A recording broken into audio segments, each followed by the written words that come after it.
రాకాలోకంకి స్వాగతం. ఈ కంటెంట్ మీకు నచ్చినట్టయితే లైక్ చేయండి, మీ బంధుమిత్రులకి షేర్ చేయండి. ఇప్పటివరకు సబ్స్క్రైబ్ చేసుకోకపోతే సబ్స్క్రైబ్ బటన్ని నొక్కండి. అదేవిధంగా బెల్ ఐకాన్ని కూడా నొక్కటం మర్చిపోకండి.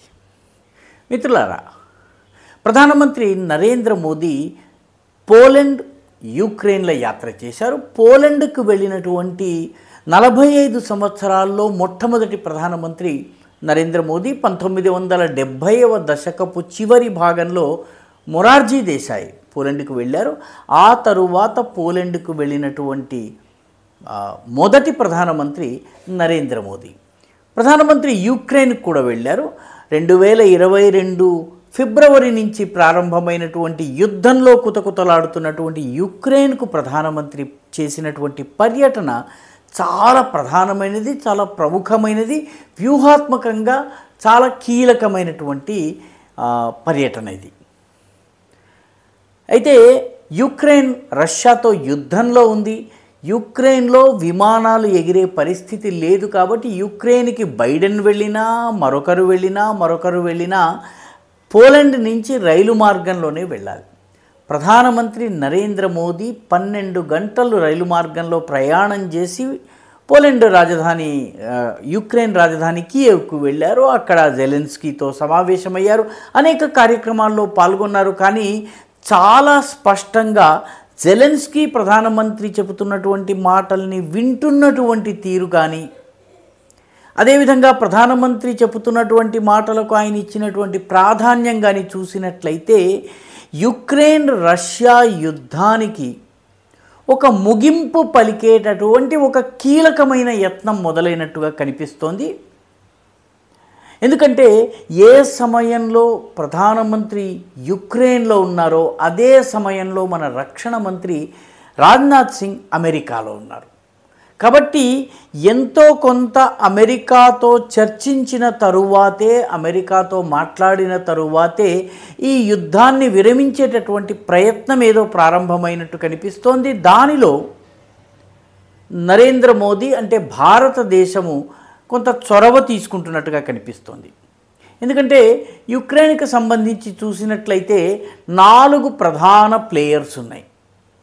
ఈ 4 ప్రధాన ప్లేయర్లలో ఒకటి చైనా, రెండవది రష్యా. చైనా రష్యాను పూర్తిగా మద్దతిస్తోంది రష్యాకి. అమెరికా యుక్రెయిన్కి మద్దతిస్తోంది. 4వ శక్తి అయినటువంటి భారత్ ఈ రెండిట్లో ఎవరి పక్షాన లేదు, తన ప్రయోజనాలు మాత్రమే, దేశ ప్రయోజనాలే ముందు అన్నటువంటి ధోరణిని అవలంబిస్తోంది. అందుకే యుద్ధం ప్రారంభమైన తరువాత రష్యా నుంచి తక్కువ ధరకు చమురు కొనుగోలు చేయటం చేసింది. కాబట్టి ఇక్కడ భారతదేశం ఒక్కటే న్యూట్రల్ కంట్రీ. కాబట్టి భారతదేశము ఇరు దేశాలతో, అటు యుక్రెయిన్తో ఇటు రష్యాతో మాట్లాడగలిగేటటువంటి పొజిషన్లో ఉంది. కాబట్టి బహుశా అమెరికా మద్దతుతోటి భారతదేశం ముందుకు వస్తున్నట్టుగా కనిపిస్తోంది. అయితే పూర్తిగా అమెరికా చెప్పినట్టుగా భారతదేశం వినే స్థితి లేదు. ఎందుకంటే జూన్ జూలై నెలల్లో భారతదేశము గతములో ఎన్నడూ లేనంతగా ఎక్కువ చమురు రష్యా నుంచి కొనుగోలు చేసింది. అమెరికాకు ఇష్టం లేకపోయినా కూడాను అత్యధిక పరిమాణంలో ఆయిల్ కొనుగోలు చేయటం ఏంటంటే భారతదేశము స్వతంత్రమైన విధానాన్ని అవలంబించబోతోందని అమెరికాకి మరొక్కసారి మోదీ, మన భారత ప్రభుత్వము స్పష్టం చేసినట్లయింది. కాబట్టి భారతదేశము పూర్తిగా స్వతంత్ర ధోరణిని, తన ప్రయోజనాలకు పెద్దపీట వేస్తూ ఇరు దేశాల మధ్య యుద్ధాన్ని నివారించేందుకు సంప్రదింపులే మార్గం అన్నటువంటి ధోరణిలో అమెరికాతో కూడా కలిసి పనిచేస్తూ ఈ యుద్ధాన్ని ముగించే దిశగా ప్రయత్నిస్తున్నట్టుగా కనిపిస్తోంది.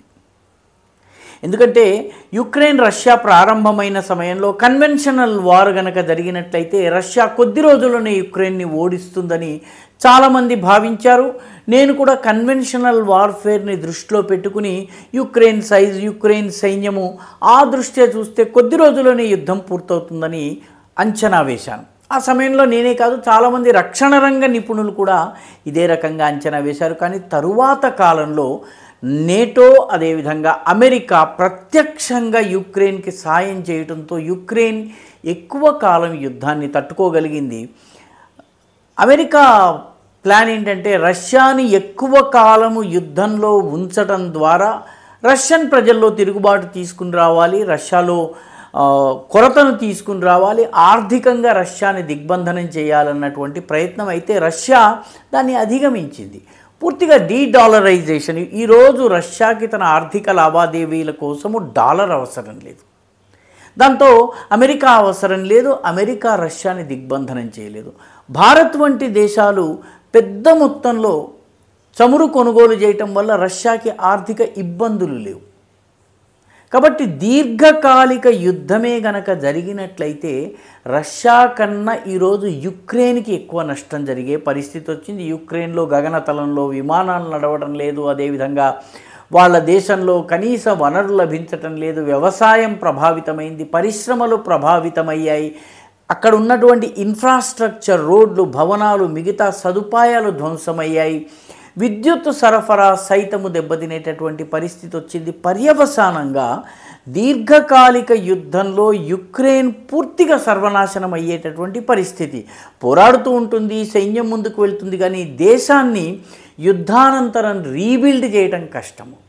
కాబట్టి జెలెన్స్కీ కూడాను ఒక గౌరవప్రదమైన పరిష్కారాన్ని కోరుకుంటున్నారు. అదే సమయంలో రష్యా కూడాను ఈ యుద్ధానికి ముగింపు పలకాలను కోరుకుంటోంది.